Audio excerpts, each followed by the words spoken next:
In my experience, one of the really difficult parts of trying to scale your own business is finding the perfect fit clientele. And over time, what this means is you might have to fire or let go of some of your existing clients to make room for people you can provide maximum value for. So today I want to talk about how we approach letting go of a client. Time to think like an investor. Hello and welcome back to the channel, guys. My name is Josh. I'm an independent wealth manager and a certified financial planner who helps hundreds of individuals and families plan and invest for retirement. So today I want to start off by talking about how we've been working towards having our ideal clientele that we really actually want to work with. And now, to give you a backdrop of where I'm coming from on this whole thing, I need to tell you a bit of a story.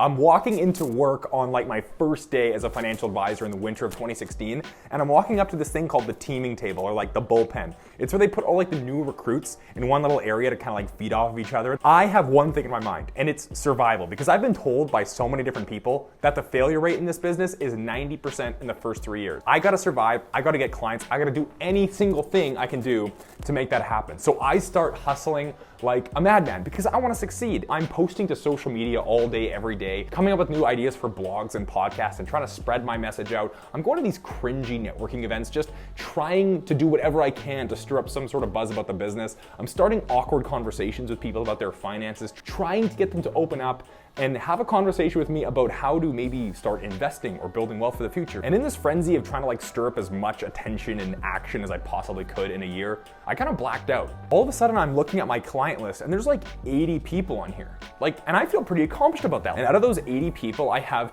$800,000 in assets under management. And to me, this is amazing. It's hopeful because I've stirred up enough clients that I've landed one every 4.5 days. Signed, delivered, funded, complete. If I can continue on this trajectory, I'm gonna have enough clients to ultimately survive one day. But there's a big problem. It's Friday morning and I'm walking over to my filing cabinet to kind of get my stuff out, and it's 8 a.m. and I throw all the paperwork that's due for the day on my desk, and it's a stack like this big, and I'm already stressing out looking at it. I think to myself, okay, if I'm estimating right, that's probably gonna take me until 1 p.m. until I'm finished. Then I can start prospecting and working on the new deals I'm working on. And it kind of strikes me over the head for the first time. I'm like, wait a second. I've been in the business for 1 year. I don't have nearly enough assets or business to sustain myself. I'm making less than minimum wage on a recurring basis. And already 1 year in, half of my day is paperwork. And so I'm kind of scratching my head wait, how am I supposed to scale? How am I supposed to grow this to a place where I can really survive if I'm already spending so much of my time doing work that isn't actually necessary and isn't important to building my business? At some point, this is going to become unsustainable. I start to network and talk with other advisors in the office about how they did it and how they built up to success. And they say, oh yeah, what you need is an administrative assistant. You need to hire someone to take care of all your paperwork already. Wait a second. I don't even have enough recurring revenue to pay for myself, to keep myself alive. Never mind an administrative assistant. That's absolutely obscene. There's no way I'll be able to do that. So my mind starts churning, and luckily I know a lot about the business. I've researched the infrastructure. I know how the different pieces work together. I know how to get licensed. I know how to be regulated. And I think, okay, I'm gonna start my own company where we take all of these administrative processes that are taking so much of my time and we're gonna automate them. We're gonna use e-signatures. We're gonna streamline these processes so that I can get more and more clients without having to focus so much on these stupid tasks. And so I do. I jump ship from that big company I've been working with and start my own company.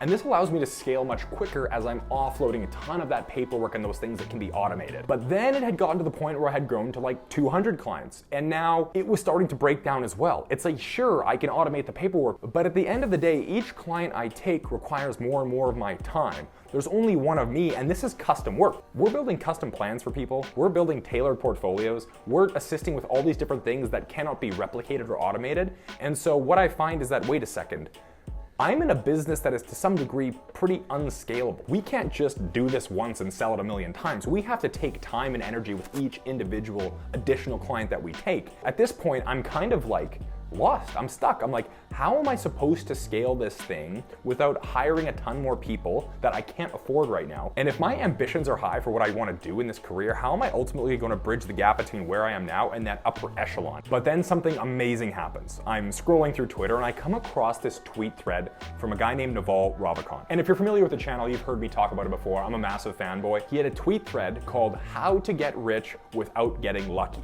And he walks through, as a venture capitalist, all of the principles examples of how really successful companies can scale and achieve leverage to grow. And one of the things he talks about is how if you have a business with zero marginal cost of replication, what that means is each iteration or each customer or each product doesn't cost anything or doesn't cost much more in order to produce another one, you can scale infinitely.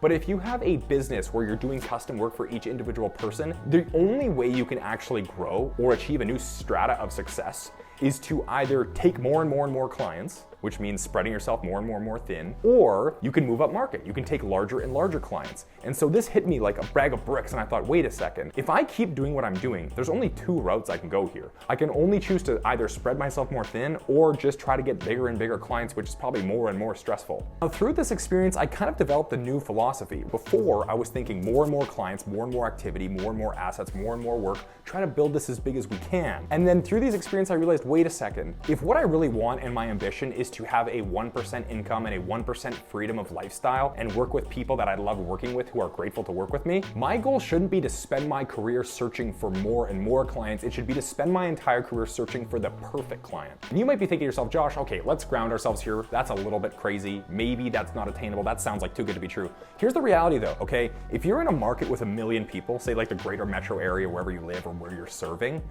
if you want 100 perfect clients that are a great match for you and you're a great match for them, that means 99.99% of people can completely ignore you, never hear about you, and don't know anything about you at all. And you can still find those 100 that are perfect for you. So my mindset over time has shifted that instead of dedicating my life to building more and larger clients, to within this pool of 1 million potential people, how do I spend my career finding the perfect 100 of them? Now, this creates two major problems, right? If you're in the beginning stages like I was back in 2016, you don't have the luxury of being selective. You don't have the experience, you don't have the credentials, you don't have the time in the business to be comfortable enough and confident enough to take those clients that are perfect for you. So you kind of have to grind through that, right? I have to get as many clients as I possibly can so I can survive, and no one knows who I am. I have no credentials, I have no confidence. That's what makes those first 5 years really difficult. But over time, I've started to think that once you get past that first 3, 4, or 5 years and get to that subsistence level, as soon as you possibly can, start to think about, okay, who is my perfect or ideal client, rather than thinking about how am I just gonna get more and more. But now the problem number 2 is this just kind of puts me in my 2020 dilemma. And as you can see, the problems just change over time. It's not as if they go away. The next problem is, wait a second, okay, I've started to reorient my priorities and my values. I wanna work with people who I really love to work with, who love working with me, and we have a meaningful relationship, and it's a win-win from a business perspective. That's great. But here's the problem. I've just taken on hundreds of clients, at this point probably 250, 275, and probably half of those or more do not fit my ideal client profile. Like, what do I do now? And when I talk about non-ideal clients, a few things come to mind. Things like not being able to connect that person where you feel a sense of trust, they trust you and you trust them. Maybe you have a client who, wants your advice but discards it at any cost and kind of ends up doing their own thing and makes you feel like what you're doing for them isn't even being taken into account. Maybe you have a client who constantly just wants to buy the hottest new NFT and take all their money out of their account to buy Bitcoin or whatever cryptocurrency. You have that clients who want to chase massive gains, the clients who always want to go against your advice no matter how prudent it is because it's the shiny hot thing at the moment. You might just have clients whose philosophy doesn't align with yours, and that's fine. But ultimately, we want to start working with people who we actually love working with and we're grateful to work with. What do I do now? Do I let them go? The people who were loyal to me, who started me from scratch, who started me from the beginning, who have so much potential that I really owe a debt to? If I tell them I don't necessarily have the capacity to work for them anymore, does that destroy my reputation? Does that ruin relationships? Does that hurt my brand? But here's the thing.